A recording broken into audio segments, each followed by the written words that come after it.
Another year has come and gone, and in its passing has ushered in the plethora of consistent, uninspired reiterations of the annual money-making slop we have come to know and love.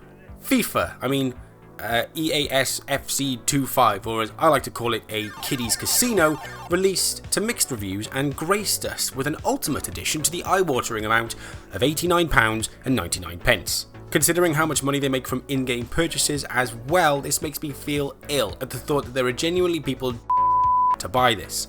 Here's a couple more, just to belabor the point. EA Sports Madden NFL 25, mixed reviews, $59.99. Fairly reasonable.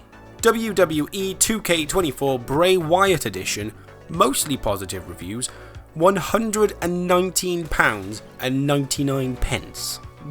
Bearing in mind, they release the game every year. Anyway, Farming Simulator 25 Year 1 bundle, mostly positive, £67.71. The idea of a Year 1 bundle is insane to me, purely for the fact that they've released the game every single year since 2014, and I need somebody to fact check that because I don't actually know if that's true. So really, it should just be Farming Simulator Year 10.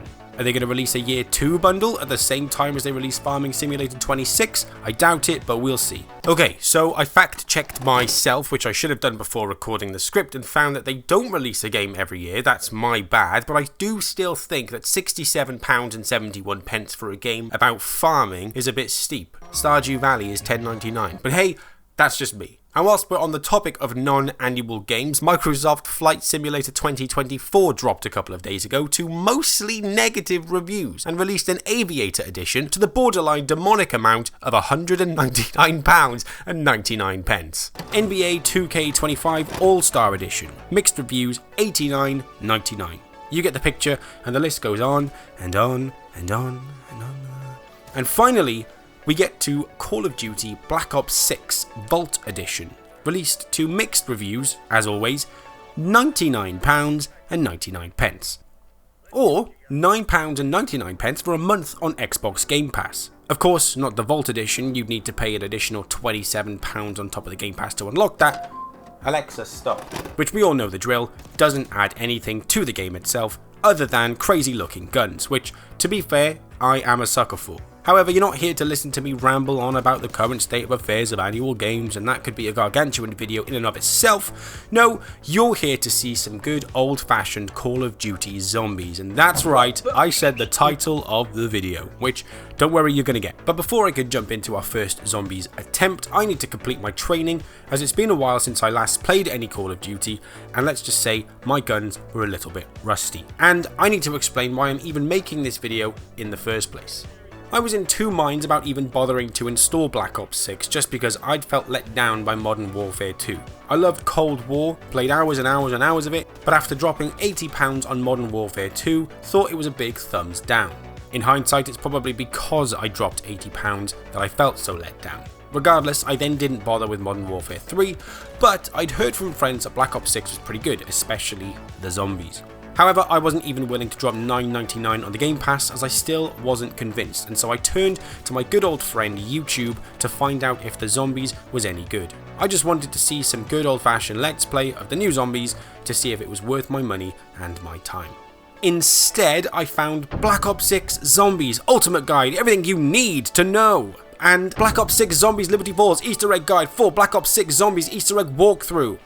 And Black Ops 6 Zombies Ultimate Beginner's Guide, everything explained, Terminus and Liberty Falls. And Ultimate Terminus Easter Egg Guide, Black Ops 6 Zombies Main Easter Egg Tutorial Walkthrough, la la la la. And then one from one of the OGs, Black Ops 6 Zombies First Ever Gameplay Livestream, which sounded exactly what I was looking for. Wait, 11 hours? Okay, so I'm not saying that any of these videos are bad, and in fact they're very helpful for people who already own the game and want to complete the Easter eggs. But I didn't own the game, I wanted to know if I should own the game. I also, and I know I'm being fussy here, didn't want a review. I didn't want somebody else's opinion on whether or not I should buy the game. I just wanted some unadulterated, unbiased, easy to watch zombies, and I couldn't find anything. So that brings me to purchasing the Game Pass, downloading and installing the game, waiting many many hours until I was able to just try it for myself. So if you, like me, just want to watch someone provide you with some easy to watch zombies content with no opinions or reviews or anything like that, well, you've come to the right place. So let's wrap up this training and head into our very first attempt of Black Ops 6 Zombies. But before we do, I'd like to shout out today's sponsor, me again. We're currently sat at 912 subscribers, which is a considerable difference to where we were this time last year, so thank you to everyone who's supported this channel and become one of the Soups. I appreciate every single one of you. If you're new, please consider subscribing and following me on Twitch and help us get over that 1000 subscriber mark. Firstly, I had a quick browse of the available operators and chose Weaver, who I knew from Cold War. I then got given the option to choose between standard and directed, so of course for my first attempt I chose standard, picked the Liberty Falls map, and then watched this opening cutscene.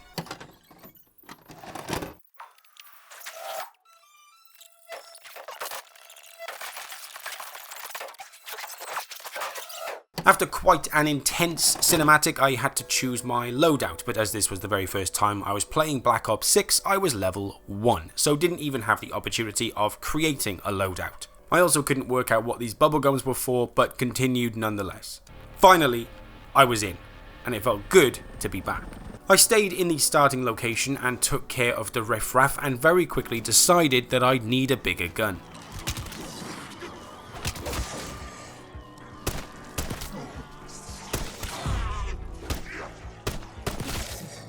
Fresh out of warning shots.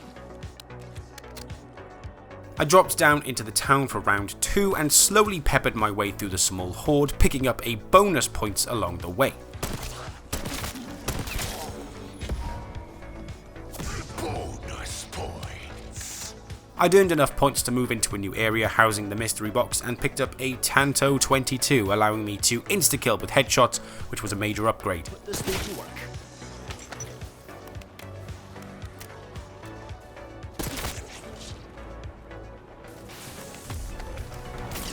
There was a strange contraption lying around which I didn't know how to use.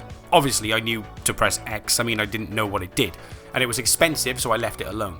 I was very quickly on round 4, but I was no longer killing zombies with single shots to the head, meaning I needed to upgrade this weapon ASAP. At the end of the round, I picked up an insta-kill power-up and was greeted by some of the most horrifying creatures I've seen in zombies yet.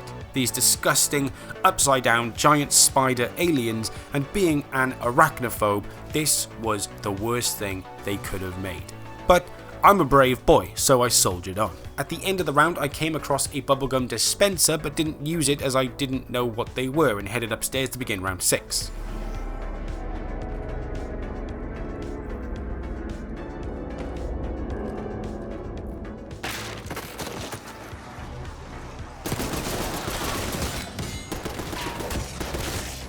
After taking care of the bedroom zombies, I worked on critical kills and gaining points, as I wanted to gain as many as I could, and a critical kill, a headshot, gets you more points than a normal kill. Forgive me if I'm preaching to the choir. One of the zombies dropped a multiplier power up and I left it alone to pick up at the beginning of the next round, but being quite possibly one of the dumbest people alive, timed it wrong and it vanished into thin air. During round 7, I entered the bedroom that I'd found the crowd in and found something clearly linked to this map's Easter egg, and again, being a genuine certified moron, failed to realise that I'd been followed. I got cornered, obviously, and then downed.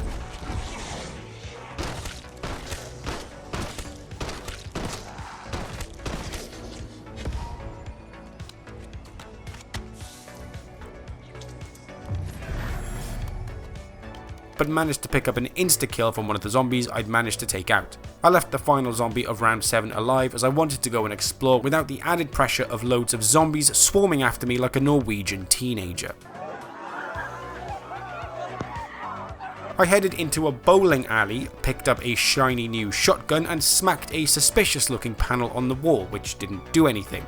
I wasn't convinced, so I shot it and it flung off, revealing something I could clearly interact with. I needed a water valve. After that I pressed on further and found a radio blasting some propaganda, or intel, and a zombie crawling across the floor. I took care of the runner as a crawler was easier to deal with, and then headed up the stairs and found some random machine on the grass, which for sure was part of the Easter egg, I just didn't know how. And eventually, after a bit of faff, I made it to the church. I then located the Juggernog on my minimap and turned around and headed toward the bank, blasting a hole into the wall nearby, allowing for easy access to the starting location. I shot the remaining zombie who had now grown legs, picked up the jug and started round 8. I was essentially back down to 0 points, so worked on decimating the new crowd with my shotgun, which was working wonders. Max armor.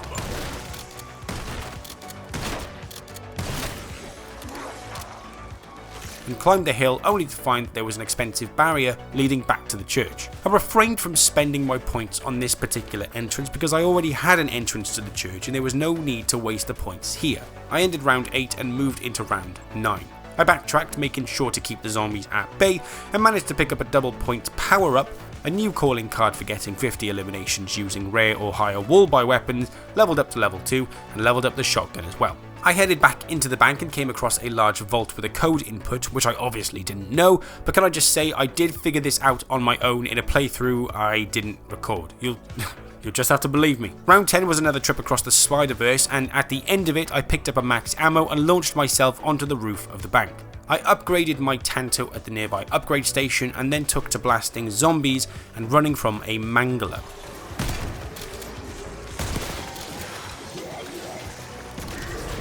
I unlocked a zipline back to the original starting location, giving me some breathing room and a chance to reload before the mangler and his minions headed on over. As soon as he showed up, I hopped back onto the zipline and could hear his frustration as I got whisked away.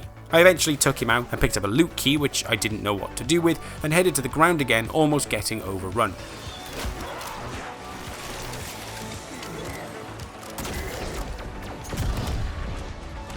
I launched a frag, killing a number of them, and headed up the stairs toward the church. I picked up the nuke as I was tired of the current onslaught, causing round 12 to end. I picked up a helicopter, which I definitely wouldn't use, opened the church, and then picked up a melee macchiato, granting me the gift of super strength. Not super helpful dealing with a massive horde, but it was a welcome addition nonetheless. I hopped onto a zipline to get some space, blasted some more, then ziplined back, and eventually, finally, still did not head into the church.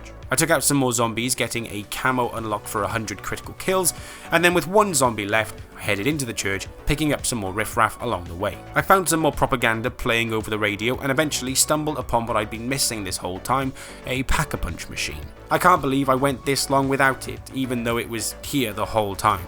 I pack-a-punched both weapons, ended the round, and pressed on. I tried interacting with the random machine in the church, but no prompt came up, so left it alone, inspected my weapon,